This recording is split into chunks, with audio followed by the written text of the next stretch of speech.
শ্রীযুক্ত দুর্গাচরণ বন্দ্যোপাধ্যায় মহাশয় আরও এক ঘটনার কথা উল্লেখ করিয়াছেন।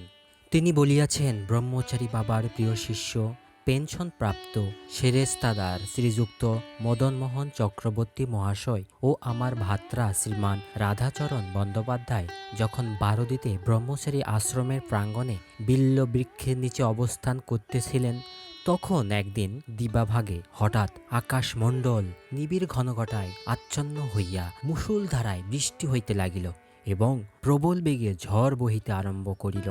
থাকিবার জন্য স্থান বা অন্ত্র ঘর না থাকাতে প্রবাসীরা মেঘের আয়োজন দেখিয়া কি উপায় হইবে ভাবিয়া যার পর নাই ব্যতিব্যস্ত হইয়া পড়েন। কিন্তু ব্রহ্মচারী বাবার কি অদ্ভুত প্রভাব! বিল্লবৃক্ষের চতুর্পার্শ্বে মুষলধারায় বর্ষণ হইতে লাগিল, কিন্তু তাহার কৃপায় বিল্লবৃক্ষের নিম্নস্থ যাত্রীদিগের গাত্রে এক বিন্দু জলও পতিত হইল না।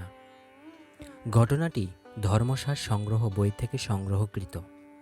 জয় বাবা লোকনাথ।